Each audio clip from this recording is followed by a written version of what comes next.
You're listening to Heritage Radio Network. Todd Richards here, Roots, Hearts, and Soul. You are listening to Roots, Heart, and Soul. Yeah, Roots, baby. Heart, and Soul podcast. Stephan and I are launching this podcast based off cookbook Roots, Heart, and Soul by myself, Todd Richards, with a great help from Chef Stephan. We're going to be hearing stories from Africa all the way to the Caribbean, all the way to the Americas. It's going to be something special.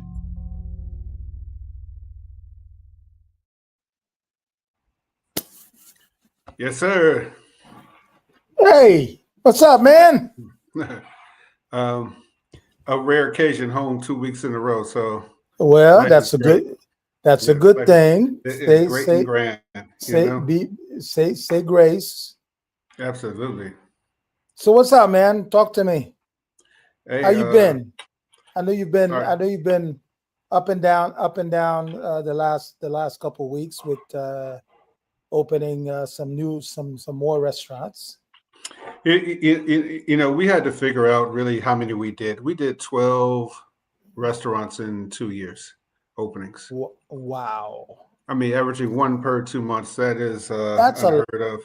That's a lot, man. And every different type of cuisine. The only cuisine that repeated itself was oysters, oyster houses.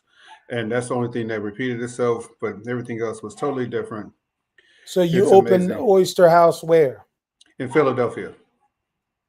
Okay. And then previously we did Rappahannock oysters in IAD, which is Dulles, which is Northern Virginia, which is DC, the DMV, Right. But it's back, So I guess oysters is a popular thing. They must be. I mean, because we're selling a lot of them, First I thought, if I go to hell, it's going to be in a chicken pit the rest of my life. But now oysters have. But you know what's funny, man. You know what's funny is even though there's been, even though I know that oysters are available or exist in the warm waters of the Caribbean, it's not very popular. As in, I mean, yeah, it really doesn't make sense. So, I mean, I get what you're saying. So, the southernmost oysters I will eat are in Sapelo Island, next to Savannah, Georgia.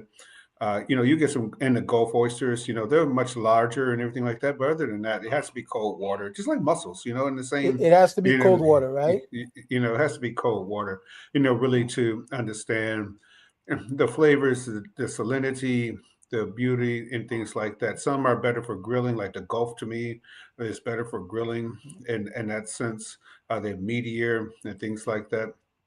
Sapelo Island, those oysters have so much plankton and so much chlorophyll on the shell, so you get this really green earthiness out of it.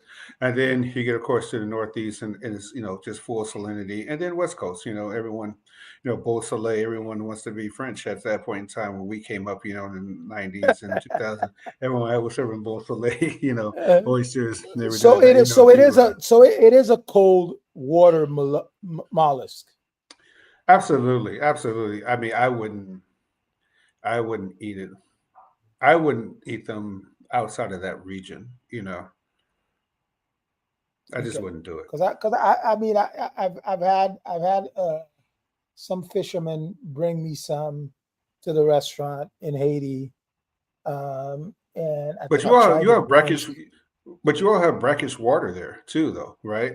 Like the water hitting there. So definitely that's a climate though for oysters to go in that brackish water. I mean, we really think about it from that water is actually colder than it is, warm. So that could be possible. Yeah, I was brought to the restaurant once or twice, and I think I tried it. I think I've tried it once, but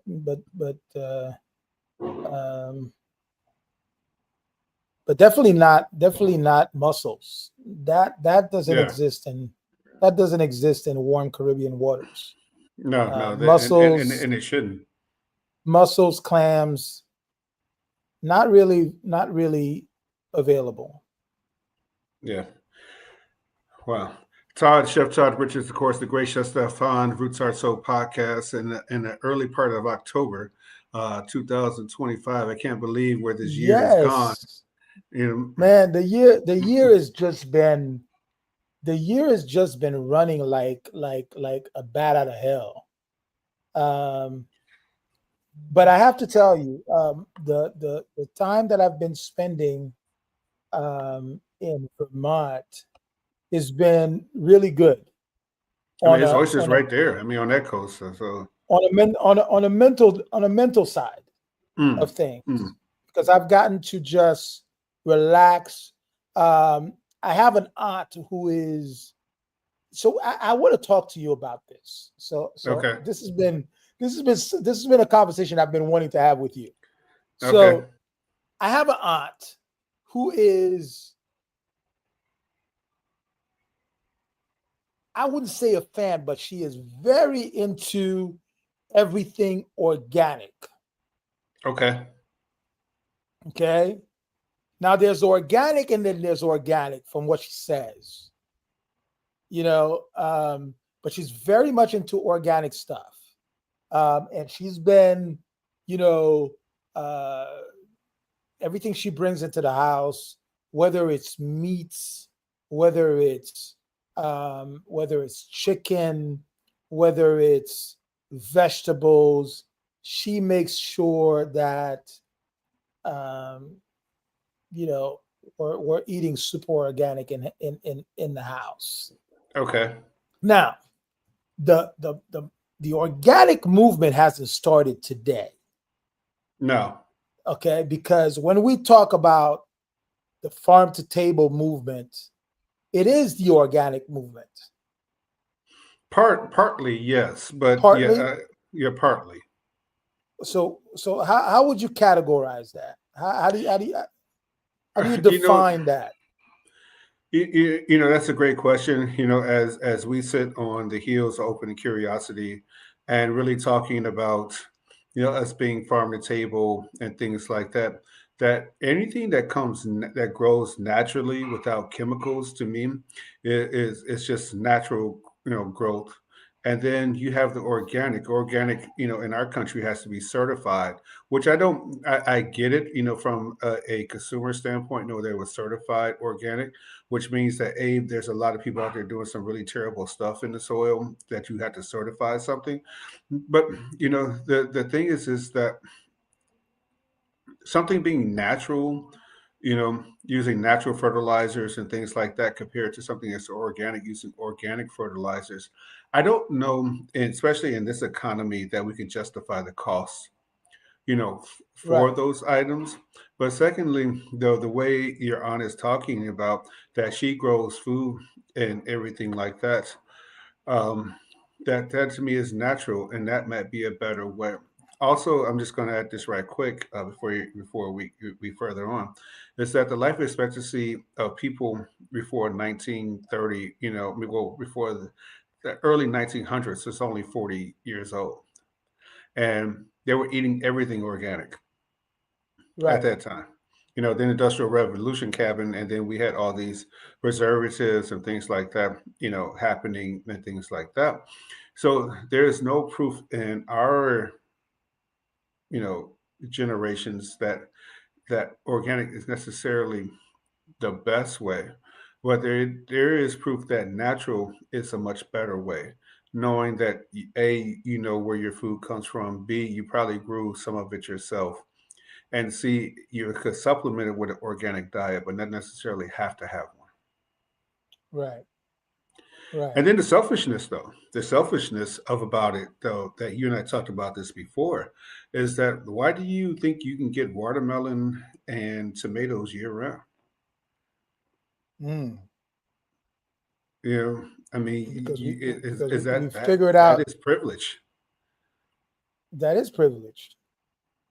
Why not just get it when it's when it's readily available and just in season. But whose fault is that, though, Stefan? I mean, whose fault is that? That I think it's consumer driven. I think it's consumer driven. I think we demand. It's like we tend to demand things that, oh, we want to have this now, or we want to have this at this particular time. Whereas, why don't we enjoy what the soil is able to? I mean, listen, this is the way I grew up in Haiti. Um, you get watermelon when watermelon's in season, and you get absolutely correct. you know Yeah. you get cantaloupe, you get watermelon, you get when those things are in season. You get sour sop when it's in season. Uh, you don't try to alter the the growth of of of fruits and vegetables and other stuff when it's not their time to grow. Well, I mean, but it makes sense though, even in that area though, that you can grow peppers, onions, and all that stuff maybe year round. But some things need higher heat, some things need different things, That's right. and to grow it properly. I often, say that if somebody gets a bucket, put soil in it and plant tomatoes, you'll understand how to learn growth of tomatoes. You can understand how to learn growth of everything because you can put those on your back porch. A little bit of fertilizer in there. Put basil next to it while the Italians got it right because basil naturally grows next to Next to to tomatoes. And one of the things that I've discovered while I was in Haiti is this hydroponic style of growing mhm, um, fruits and vegetables and herbs. mm, Um, Absolutely very natural, but beautifully done with compost and just natural soil and this guy. I had this guy who used to provide these beautiful Boston lettuce or mm, Caesar lettuce yeah. for Caesar salads that were Romaine, yeah, that yeah, romaine that yeah. was just amazing. But it makes sense though because those vegetables are mostly water. I mean, lettuce is mostly water, and then also the minerals that come from the soil around there, the volcanic soil that once was there. I mean, that just. But are we spoiled though? I mean, are we? I think I we mean, are. I think we are. I think we're a little bit spoiled. I think as we tend to not want to wait for things. We tend to want to have things now. We tend to um, um, I don't know, man. I think in a certain way um, we are spoiled. We tend to, we don't. I think we've lost the enjoyment of the enjoyment, if that makes any sense. we'll go a little deeper in that because I know what you're saying, but I believe that our listeners, Roots Art If Soul that makes any podcast. sense, I Yeah. think that if that makes any sense, I think we've lost. And when we have a conversation with Tia And Matthew, yeah, uh, Rayford. and Matthew, Mhm. when we talk about their farm and how they're growing things, I think they enjoy the moment of when that product is readily available, and when it's not, they're enjoying something else. And I think what we've lost is the enjoyment of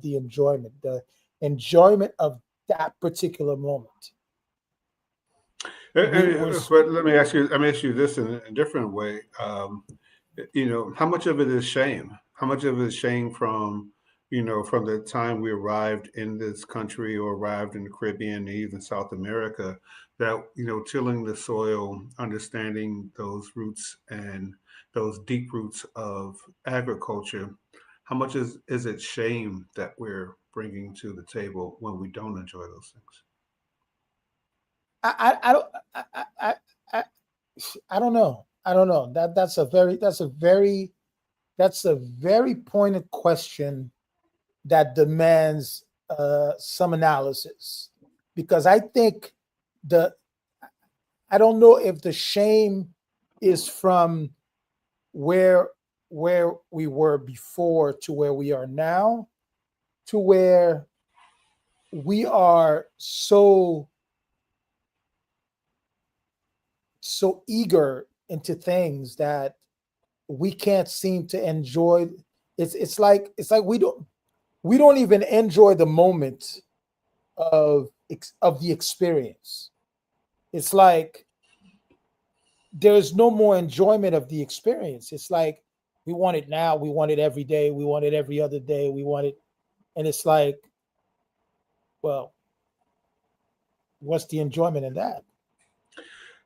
I mean, I understand exactly what you're saying. I mean, culturally, fried chicken was on Sunday. Mm-hmm. Hogs, So you look forward to that. So you look right, forward to that. You look forward to right. that fried chicken. You look forward to being with family and enjoying that that that chicken that your mother and grandmother slaved all day in the kitchen preparing. And as a kid, and even as an adult, you were looking forward to that. But now that I can have it every day, so what? I mean, not only so what, environmentally, I mean, what are we doing to the environment, in order to produce these things in high masses? that I, you know, that and that I, and that's a detriment to a lot of different things, which is, you know, and it don't taste the same. That watermelon at the right time, at the right temperature, at the right season, at the right, and when you cut into that watermelon and drop a little sea salt on that, it don't taste the same as if you were eating watermelon in December. What the no, it hell? doesn't. No, it doesn't. It don't taste the same. I don't give a. I don't care what you say. But how do Okay. but how do, in that same topic though, how do we take the seeds out of, because spitting the seeds out was part of the ritual as well, and that and it's like getting somebody's, everyone, selling, oh, this seedless watermelon seed, like, when did seeds become part of the shame of the culture? Like, spitting those seeds out was, there was so much, like, little bit of meat around the seeds, they had Absolutely. pockets, you Absolutely. know Man, Listen, man. cantaloupe and honeydew don't. You have to just, people cut around it, but it's like we pull the stringy part of the cantaloupe or honeydew out. It was so succulent, and things like that. Yeah. I remember growing up, man. I remember growing up in Haiti, and at my great aunt's house, there used to be this huge, I mean, huge apricot tree that took over a big part of the property, right? And my uncles and aunts, when apricot was in season, used to cut that up and, have a beautiful bowl of fruit salad with apricots in there, fresh apricots. Man, I can't tell you how I look forward to the next year. Right. Right. I would look forward to the next year because apricot became my favorite thing.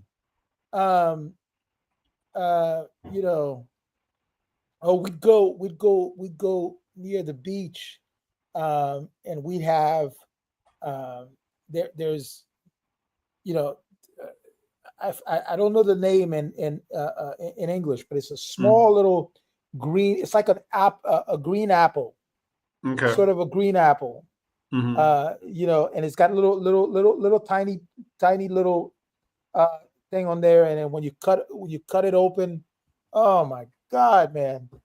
And you had to wait. You had to wait for the season to be able to enjoy, and you look forward to that. And when the season was over, you look forward to something else. You know, mangoes is a big thing in the Caribbean. Yeah, absolutely. You know, And not all mangoes grow in the same season. neither papayas. I mean, definitely they don't grow the same season in the same way. So I mean, I don't know. And you know, it's just so she's got me eating a bunch. She's got me eating organic.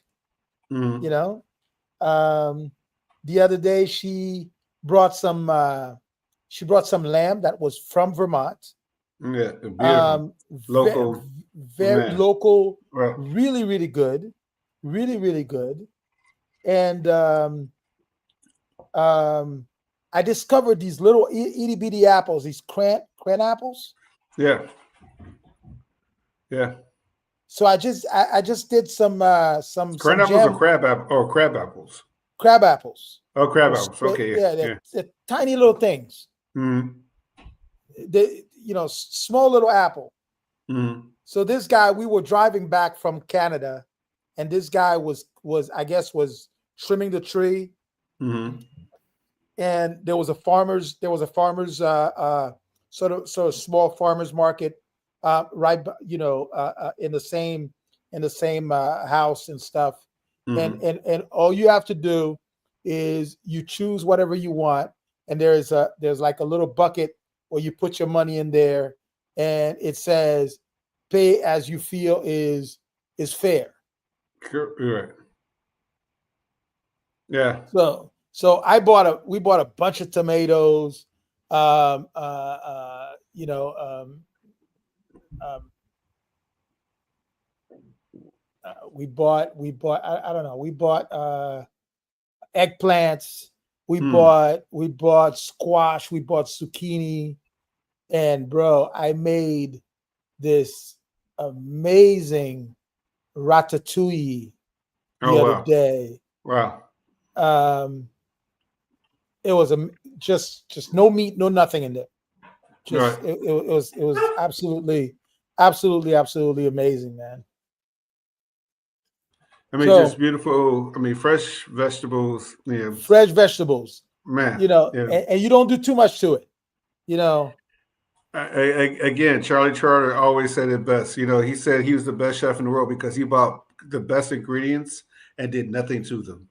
You know, and I believe that is the true hallmark of being great. You know, as a chef, you know, and I know we're pivoting here some, but as a chef, I don't think people understand the process of selecting, you know, foods and food ways in order to find the best. And the best doesn't mean that it's expensive. And I believe there's a really confusion in that argument that the best has to be the most expensive. No, I think there is. I think there is a confusion about that. We think, you know, everything. We think. I think it's the definition of the best that we tend to stick to, and not what really the essence of the best is.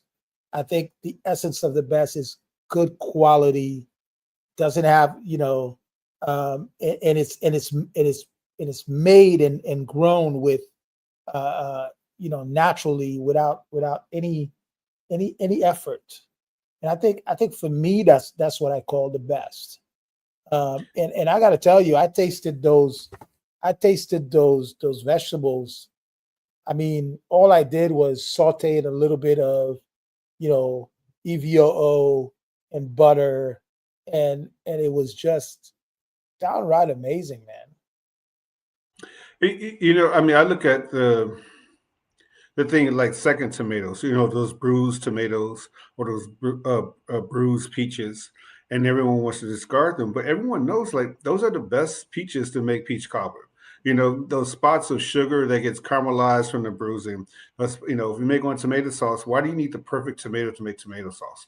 You need the You one that's don't. bruised, that's juicy, that's splitting You and all that stuff don't. in order to make those things, the best as well. And I really don't think that people understand that seconds and sometimes even thirds are better for sauces or longer cooking. And if you're going to slice something fresh, that's when you get the first.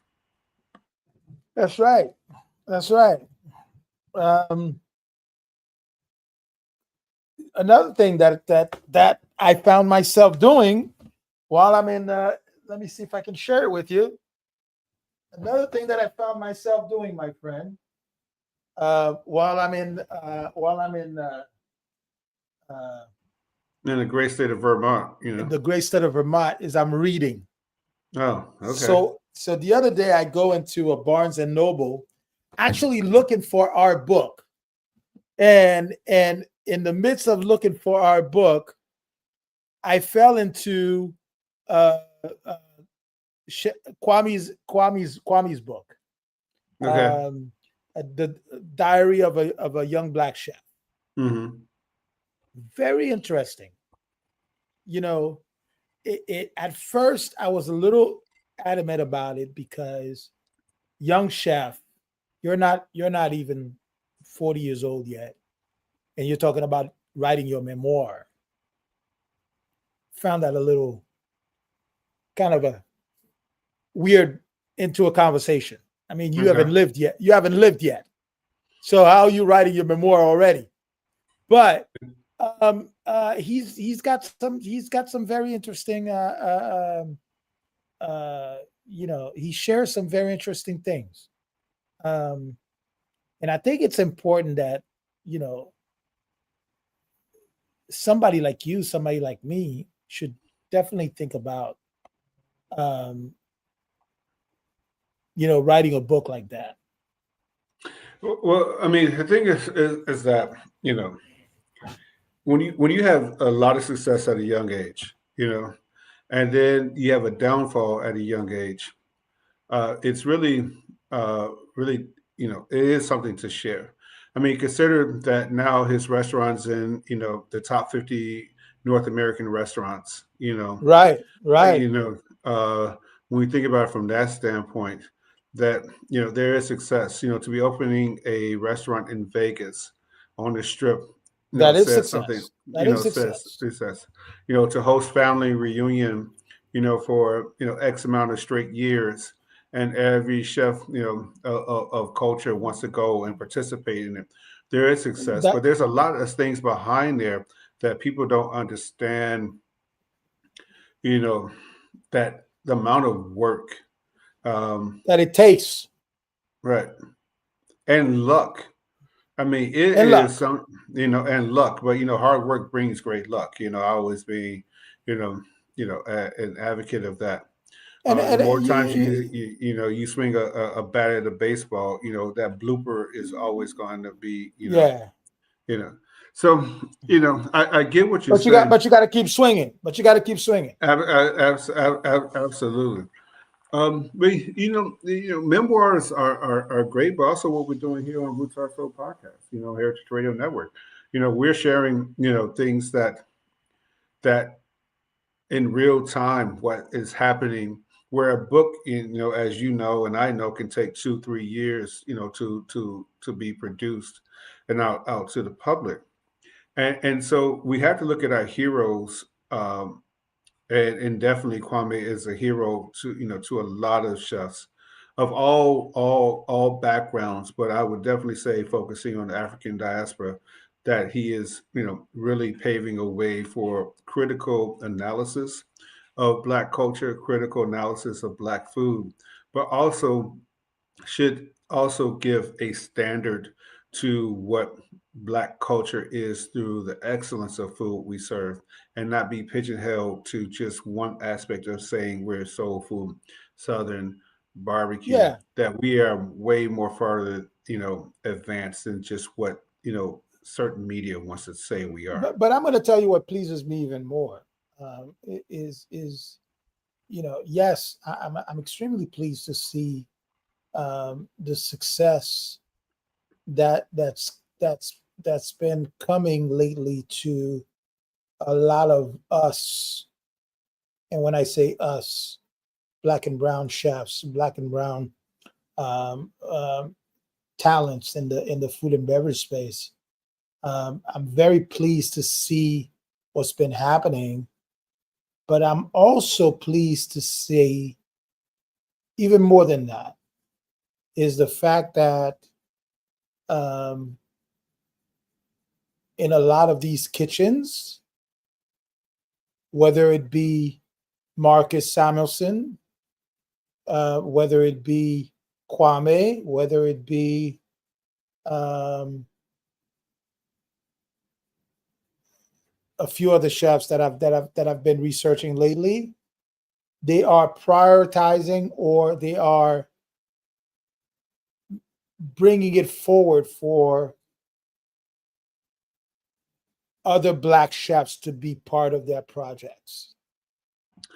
It would be irresponsible, when And that pleases me quite even more.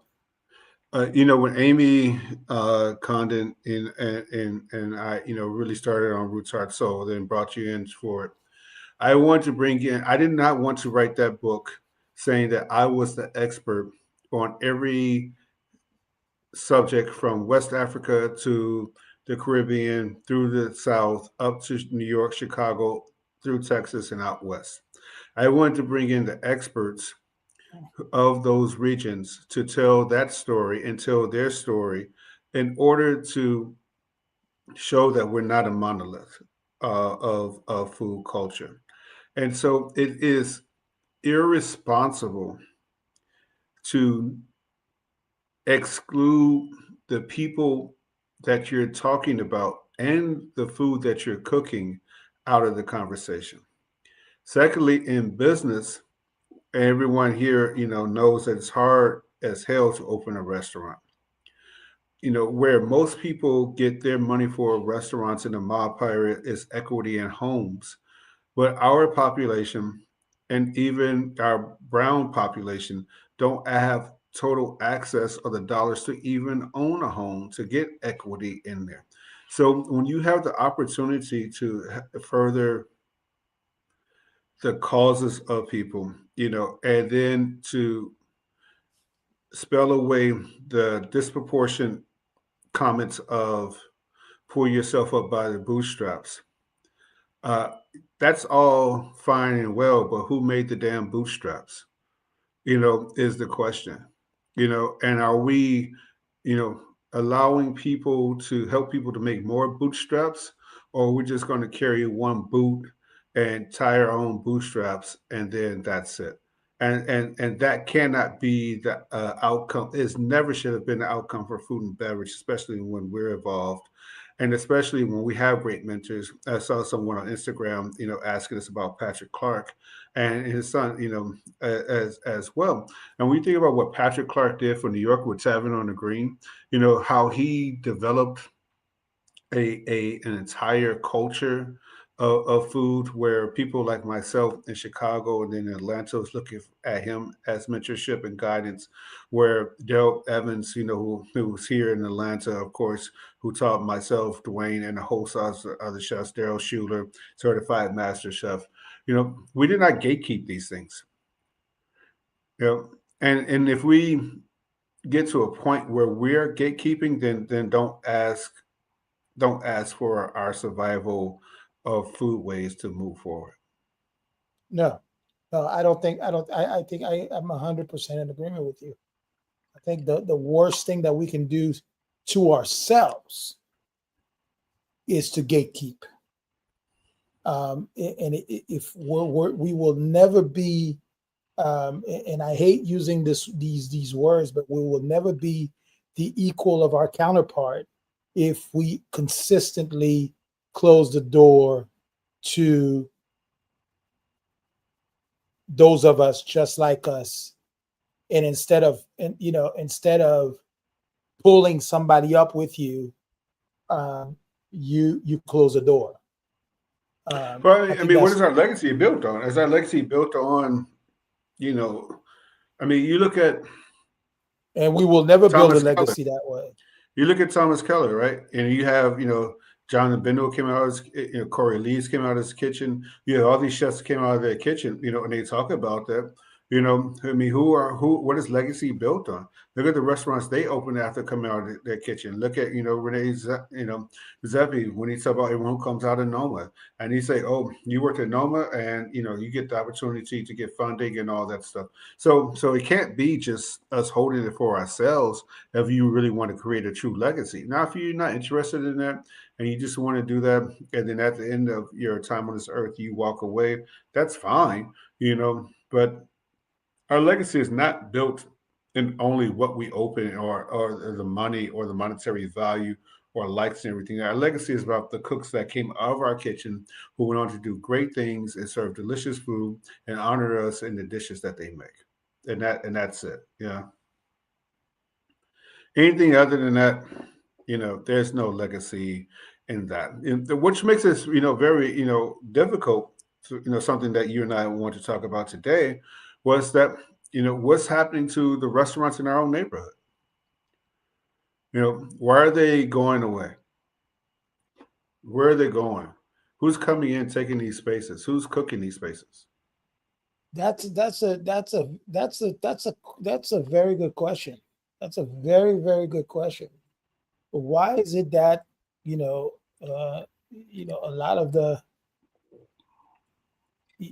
a lot of the mom and pops, a lot of the black-owned restaurants are disappearing? I mean, we have, it's like, yeah, we have a few great restaurants that are opening, but Marcus just opened 2 more restaurants. Kwame just opened another restaurant. But at the same time, we're seeing a lot of restaurants disappearing as well, and more disappearance than openings. And it's happening, everywhere. I mean, it's happening everywhere. I mean, restaurant closing is happening everywhere. Disproportionately, it's happening in our neighborhood. One thing that you and I talked about, tremendously is real estate, and that the fact that we don't own these buildings that we have these restaurants in.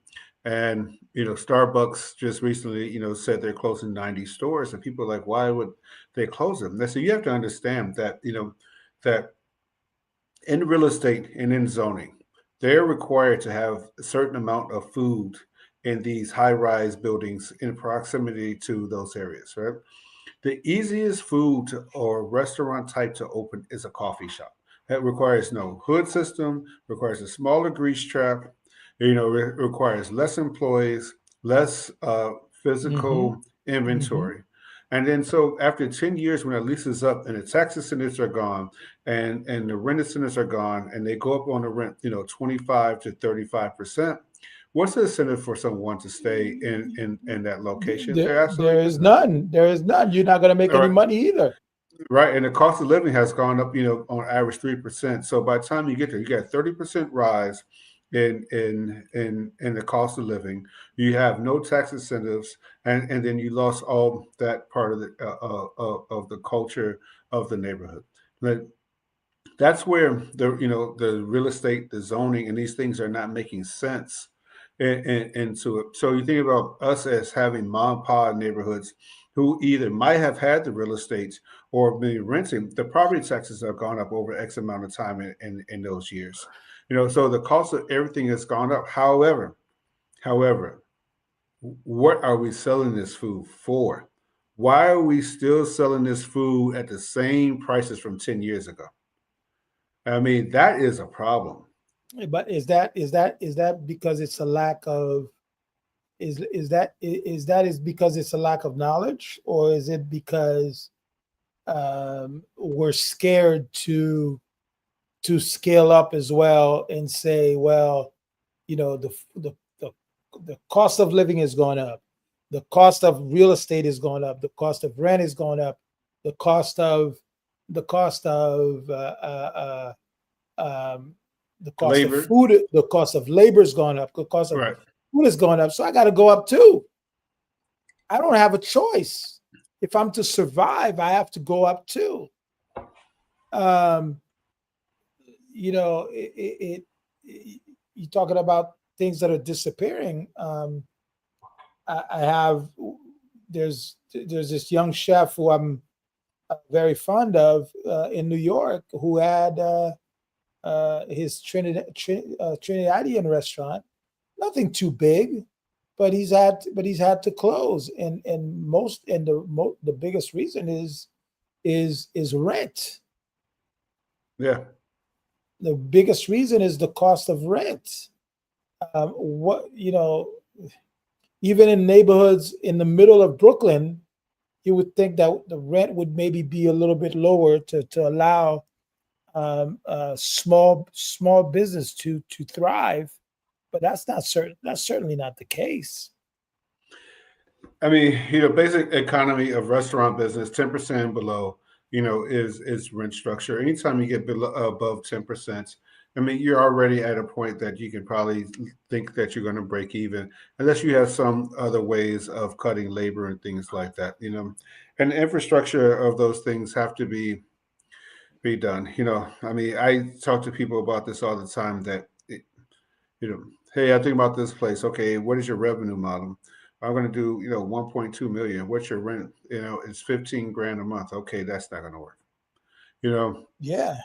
I mean, I just, that's not going to work. I mean, that's, 1.6, but you're going to do 11.5% rent. That's not going to work. You know,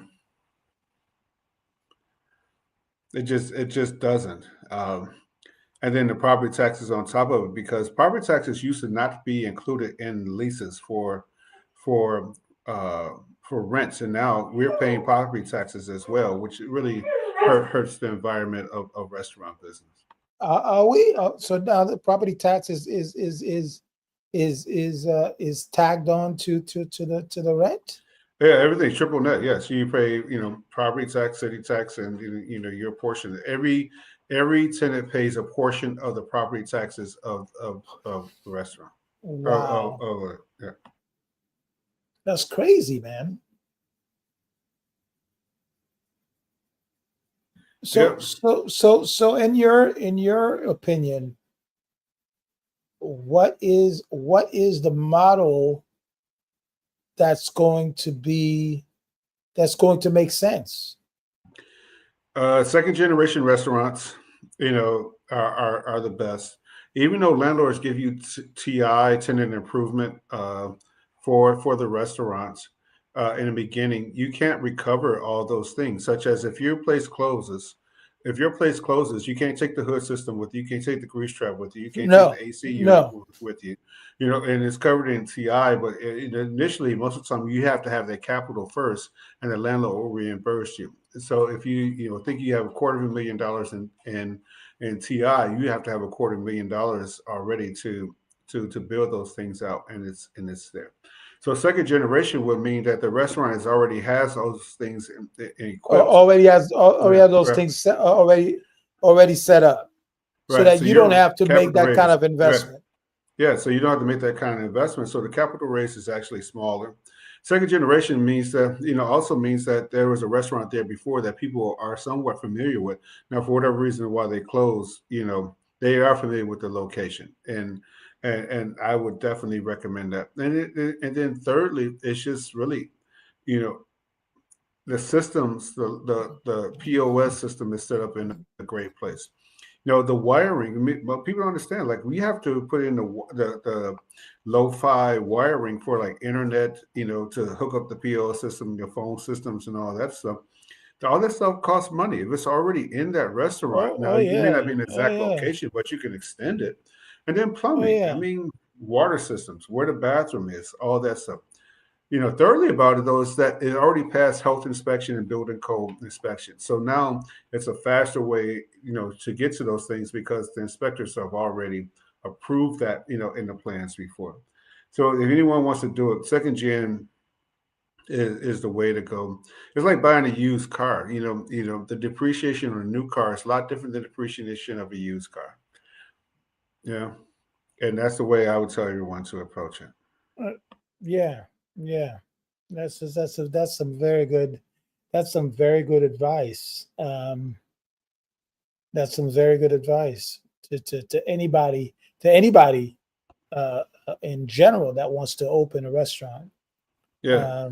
And I think a lot of time we want to open things without having a deeper understanding of what it takes to get it done, or what it's going to Yeah. cost to get it done, and the effort that you're going to have to the amount of effort output you're going to have to put out to accomplish a project like this. I mean, one thing I always tell people, hey, you go open a restaurant, just, DM me, DM you, just give us the basic understanding what it is. And let's just give you some quick. Opening a Yeah. restaurant in partnership with a hotel, Yeah. that's even a better deal. Yeah. You I mean, I tell, just reach out to us and let's give you 5 minutes of advice. Just look at the model. If it makes sense, then go for it. But I've opened a lot of restaurants. I've closed some of my own restaurants. Like we said at the beginning of this episode of Roots Heart Soul podcast or Heritage Radio Network, that we've done 12 restaurants in 2 years, and not Shit. just on the same city. I'm talking about from Atlanta, LA, 2 in DC, Philadelphia, Newark. So we went from one coast Yeah, to the other coast. and you currently have what under your portfolio about 20 some odd restaurants. 16. That's Yeah. a lot. That's a lot. All different cuisines. So it's not like, I'm not saying that I know, we know everything, but No, we know a lot. no, we certainly don't. But we know quite a bit. But we know quite a bit. We've experienced quite a bit, and that knowledge can be valuable to anyone who wants to get into this business. Absolutely. Absolutely.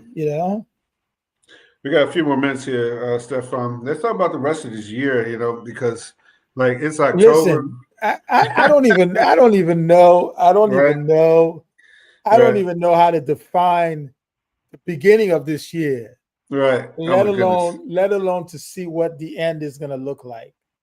The only thing I can tell you is we've got a few things on the fire. Yeah. That are coming up that we'll be announcing soon.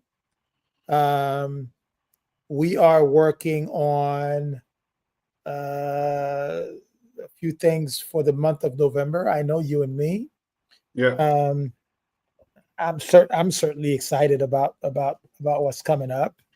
I mean, we can talk about it. We have that Curiosity opening here in McDonough, Georgia. We have a great push for Amazon. We're partnering with Amazon for our spice line. Absolutely. For the fall season.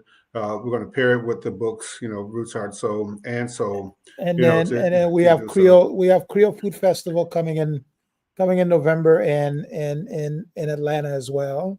Yeah. So I think to close out the year, that should be more than enough. I think our big focus is going to be on Curiosity and making it the amazing restaurant that it should be. Absolutely. Bringing a different kind of barbecue to the Atlanta, Georgia area, and I know this is going to be an amazing project because not only because of the people that's involved in it, and this is going to be your baby, and I think people are going to be amazingly surprised at what's going to be on the menu and so forth. And I love the fact that you define the restaurant the way you do. Yeah, I mean, I think the tagline is Southern Influence Barbecue Inspired. That's exactly that. I love those two words. Yeah, I love those two words. That should tell you that should tell you that there's going to be a whole lot of soul and a Yeah. whole lot of It's crazy, to think about because I'm going back to my roots, from my dad and cooking.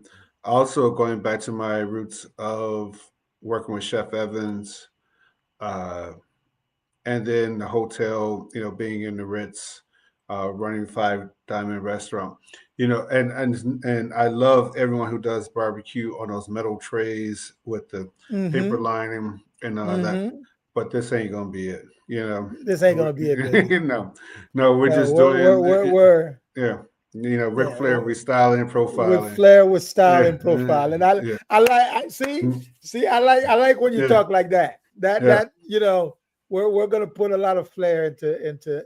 What's great though is that out here, that where we are in the south suburb, is that there's so many good commercial chain restaurants out here, and people love them, but also there's an independence out here that needs to be cultivated in the higher end realm. Certainly, we have it. Uh-huh. We have brunch, we have great breakfast places, we have great burger places. You know, Great Mexican restaurants. And, even though Atlanta has some of the worst Chinese food, I would say, coming from Chicago, eating in San Francisco, St. Louis, and New York, our Chinese food game is not there yet, but it's getting there. There's a couple of places I've seen popped up recently that, you know, you know, people out here want something a little bit different that they don't have to drive all the way to the city for. Yeah. And it's my job and it's my pleasure to do it for the community. I live out here, so I wanted a Well, place where the cool kids can hang out. I love, listen, I love the community or the area where you live in the outskirts of Atlanta. And I think that community is ready for something like this.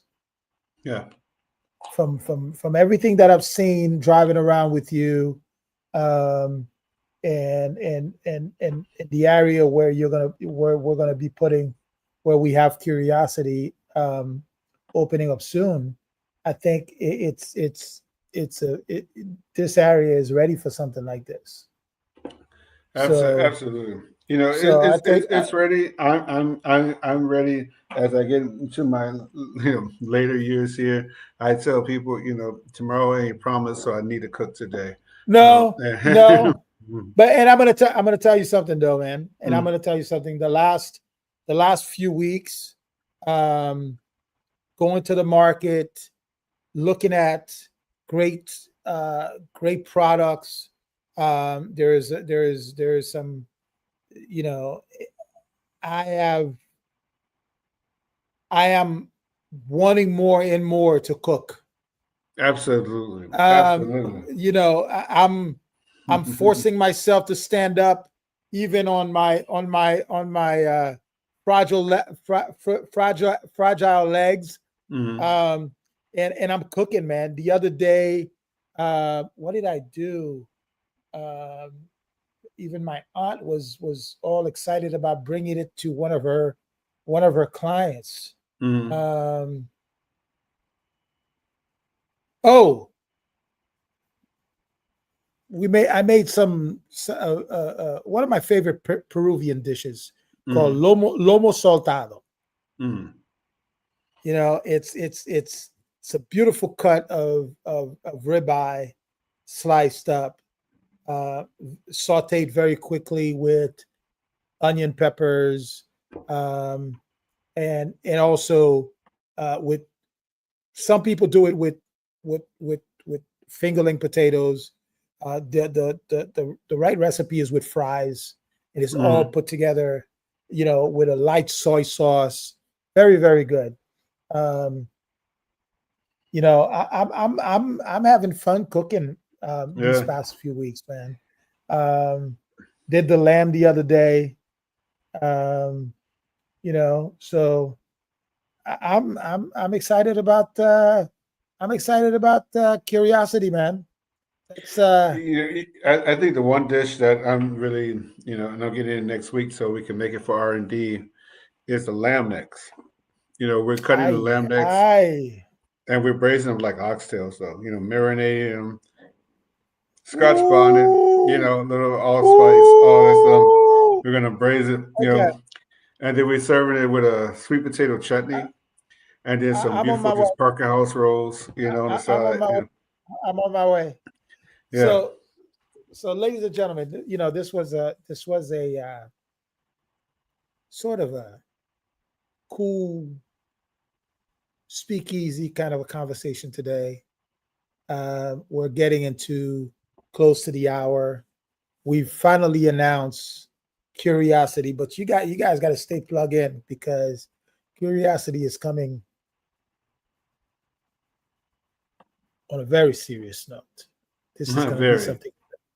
This is going to be very. something special. This is going to be something special, and I want you all to experience the love that Chef Todd is putting into this place, and I'm proud to be part of this project with him. Um, so stay tuned, stay tuned, stay tuned, most definitely. And next week, I'm happy to announce a dear friend of mine that you also know very well, Chef.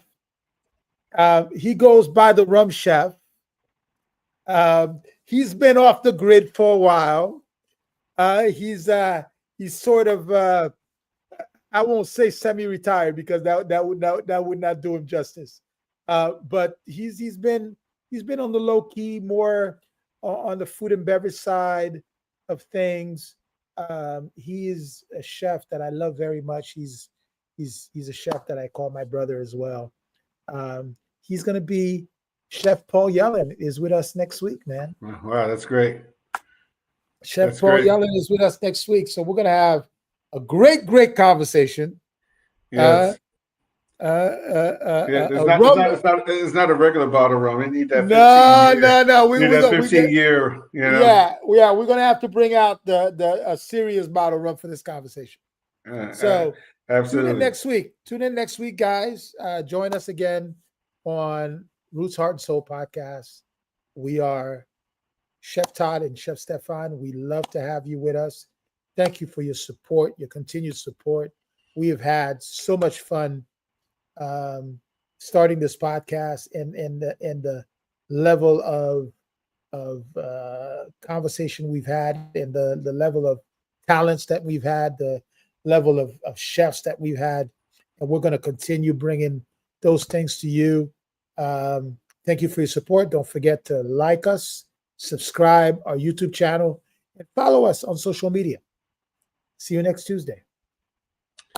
Give a shout out to all my family who's put up with me being gone for so long, 155 days on the road. But that's because we love you, man. That's I'm because, home. goddamn it, we love you, man. And everyone is waiting for me to leave, but I am not going no damn where. So, God damn it, we love you, man. And you need to stay put. Yeah, stay put for a minute, right? It's time for you to stay put for a minute. I will for sure. You're listening to Roots Heart Soul podcast on Heritage Radio Network. Radio Network.